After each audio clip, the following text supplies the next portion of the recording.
Hi అండి. Today పొదరిల్లు episode ఏం జరిగిందో చూద్దామా. మన గాయత్రి వాళ్ళ ఆయన్ని భోజనానికి పిలిచారనమాట. మన పెద్ద వాళ్ళు పిలిచేసరికి కూర్చుని భోంచేస్తుంటే బావ వండినట్టు ఎప్పుడూ ఉండదు, ఎప్పుడూ తినలేదు, ఇదే తినడు. అయినా నాకు వచ్చిన డౌట్ వచ్చిందండి, మీరు ఎందుకని పెళ్లి చేసుకోలేదు ఇంకా అంటే.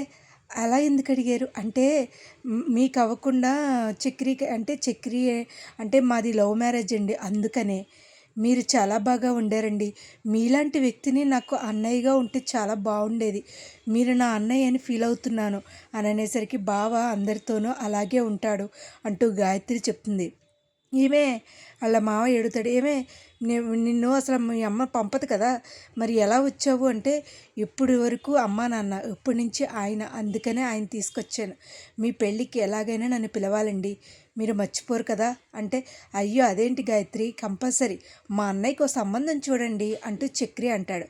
అయ్యో మా నాన్నకి చెప్తానండి, మా నాన్న చూస్తాడు, మీ చుట్టాల్లో ఎవరైనా ఉంటే చూడండి అని అనేసరికి చెప్తాను. ఓ మంచి అమ్మాయిని చూసి చేసుకో బావా అంటుంది గాయత్రి. ఇంకా ఇలా జరుగుతూ ఉండగా వాళ్ళు భోంచేస్తూ ఉంటే మన మహాలక్ష్మి పిలుస్తుంది. చక్రిని పిలుస్తుంటే కేశవ్ అంటాడు, ఏదో స్లిప్ అయినట్టున్నావు, వెళ్ళి చూసుకో అని అంటే, ఏంటి భోజనానికి భోజనానికి పిలిచినప్పుడు వాళ్ళకి ఏదో ఒకటి పెట్టాలి కదా. అయ్యో నాకు గుర్తే లేదండి, పెద్దన్నయ్య దగ్గర డబ్బులు తీస్తుంది కదా, పెద్ద దగ్గర తీసుకుంటారా, నా దగ్గర ఓ డ్రెస్ ఉంది, మరి ఆ అబ్బాయికి ఏమని పెట్టాలి, ఓ పంచి అండి, నా దగ్గర ఒక వాచ్ ఉంది తీసుకొస్తానని చెప్పేసి అందరూ కూర్చుని తింటే వీళ్ళిద్దరూ ఆ బట్టలు పట్టుకుని అవి పట్టుకుని కూర్చోండి అని చెప్పి మహాలక్ష్మి ఏమో గాయత్రికి డ్రెస్ పెట్టి అతనికేమో ఇవ్వండి అనేసరికి మన చక్రి వాచ్ ఇస్తాడు. నాకు చాలా బాగా నచ్చిందండి అంటూ బాగా మాట్లాడతాడు. గాయత్రి చాలా డల్గా ఉంటుంది, ఏమీ మాట్లాడదు, అలా చూస్తూ ఉంటుంది.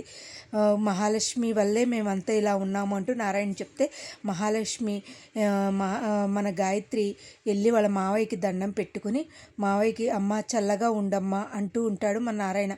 అందరితో హ్యాపీగా ఉంటూ, బావని నువ్వే బాగా చూసుకోవాలి మహాలక్ష్మి అంటూ మన మహాలక్ష్మిని హత్తుకుంటూ ఉంటుంది. ఇంకెప్పుడు ఇలాగే వస్తూ ఉండాలి, అర్థమైందా అని అనేసరికి ఏమీ మాట్లాడకుండా ఈ లోపల మన నారాయణ డబ్బులు తీసి చేతిలో పెడతాడు. ఉంచవే పిల్ల అంటూ ఇస్తాడు. ఎందుకు మావయ్య అంటే, సరే అండి వెళ్ళొస్తాం అంటాడు. ఇంకా ఎప్పుడు వస్తానో ఏంటో అంటూ గాయత్రి చాలా బాధపడుతూ ఉంటుంది. అలాగే వెళ్ళిపోతుంది. మా మా భావన బాగా చూసుకో మహా అంటూ మహాలక్ష్మికి చెప్పి వెళుతుంది.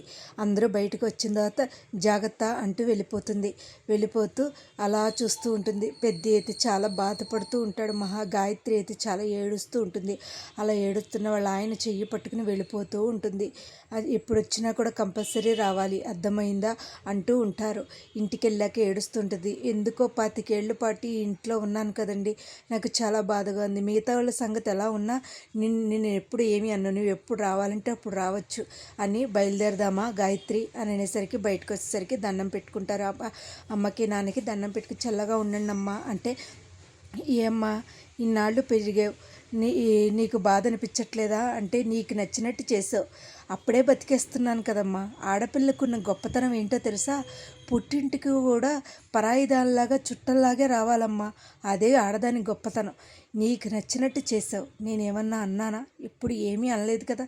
నీ నచ్చినట్టు నువ్వు హ్యాపీగా ఉండమంటే, కానీ నాకు తెలుసున్నది ఏంటో తెలుసా, లేనిది లేకపోయినా ఉన్నదాంట్లో సర్దుకుపోవడమేనమ్మా, వెళ్ళొస్తాను అంటూ వాళ్ళ అమ్మకు చెప్పి వెళ్ళిపోతుంది. ఏమీ ఏడవదు, మాట్లాడదు అని చెప్పి వెళ్ళొస్తున్నానమ్మా అంటుంది. ఈ లోపల మన మహాలక్ష్మి మజ్జిగ కలిపి అందరికీ ఇస్తుంది. తనకి ఉద్యోగం వచ్చిన ఆనందంలో, ఇంటర్వ్యూకి రమ్మని ఆనందంలో ఇస్తే గబగబా అరిచేస్తుంది. ఏరా ఏంటి చక్రి మొత్తం మజ్జిగ పోసేసుకుంటాడు. తెల్లారేసరికి మన పెద్ద డ్యాన్సులు చేస్తూ దోశలేస్తూ ఉంటాడు. ఇంకా ప్రిపేర్ అవ్వాలనుకుంటూ ఉంటుంది. ఈ లోపల మహాలక్ష్మి చక్రిని చూసి ఇలా పట్టుకునేసరికి, చూసారా ఎలాగా మా పెద్ద ఎలా ఉన్నాడో అని చెప్పింది. ఈ లోపల టిఫిన్ తీసుకొచ్చి ఇస్తుంది. పెద్ద నాకు ఇంటర్వ్యూ ఉంది పెద్ద అంటే, ఇంటర్వ్యూ అంటే ఏంటమ్మా అంటే, అన్నయ్యకి ఏమన్నా తెలుసా ఏంటి, 3 ఇంటర్వ్యూలు ఉంటాయి పెద్ద, ఈ 3 ఇంటర్వ్యూలు 3 స్టేజ్లు ఉంటాయి, తగ్గిన తర్వాత అప్పుడు మనని తీసుకుంటారు, క్వాలిఫై అవుతాం పెద్ద అంటుంది. ఈ లోపల అందరితోనూ మాట్లాడుతూ, అరే ఎక్కడున్నావు వింటరా, నువ్వు వెళ్ళు, ఒరే వదిన్ని ఇసుకించుకురా అంటూ కన్నాకు కూడా చెప్తాడు. ఈ లోపల వాళ్ళ వదిన వస్తానంటుంది, ఇంటికి వస్తానంటుంది. అదేంటి వదిన, ఎక్కడ కలుద్దాం చెప్పు అంటే, నేను మీ ఇంటికే వస్తాను, నువ్వు ఎలా ఉంటున్నావో నాకు తెలియాలి కదమ్మా అంటుంది. కానీ వాళ్ళ వదిన వస్తుందని మన పెద్దికి చక్కెరికి కేశవకి చెప్తాడు. కేశవ నాకు పనుందిరా అంటాడు. ఇంకా పెద్ది చక్రి వస్తారు. ఏంటి పని ఆపుకుని వచ్చేసారు అంటే ఏమో ఎలా గద్దలా ఎత్తుకుపోతారేమో అని భయంగా అనిపించని మనసులో అనుకుంటాడు. మరి ఏం జరుగుద్దో చూడాలి. వాళ్ళ వదిన వచ్చి మన గాయత్రి మన చక్రికి ఏం మాట్లాడుతుందో ఏంటో, ఎలా బిహేవ్ చేస్తుందో ఏంటో, మరి విచిత్రంగా బిహేవ్ చేస్తుందా లేకపోతే దానికి తగ్గట్టు మహాలక్ష్మి సమాధానం చెప్తుందా ఏంటి అనేది చూడాలండి. మరి ఈ లోపల ఏం జరుగుద్దో చూడాలి. కన్నా అయితే డ్రింక్ తేవడానికి వెళ్ళాడు.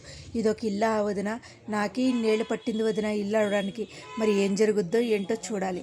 నా వీడియోస్ కనుక మీకు నచ్చినట్టయితే లైక్ చేసి, షేర్ చేసి, సబ్స్క్రైబ్ చేయండి. కానీ రేపటి ఎపిసోడ్లో మన చక్రిని ఏమంటుంది మహాలక్ష్మి వాళ్ళ వదిన అనేది చూడాలి. కానీ దాన్ని బట్టి ఏం బిహేవ్ ఏమి అనుకుంటాడో, లేకపోతే మహాలక్ష్మిని పంపించేస్తాడా, లేకపోతే ఏం చేస్తాడనేది చూడాలండి. మరి ఏం జరుగుద్దో చూద్దాం. కమింగ్ ఎపిసోడ్లో ఏమేమి జరుగుద్దో చూద్దాం. నా వీడియోస్ కనుక మీకు నచ్చినట్టయితే లైక్ చేసి, షేర్ చేసి, సబ్స్క్రైబ్ చేయండి. Thank you so much. Thank you.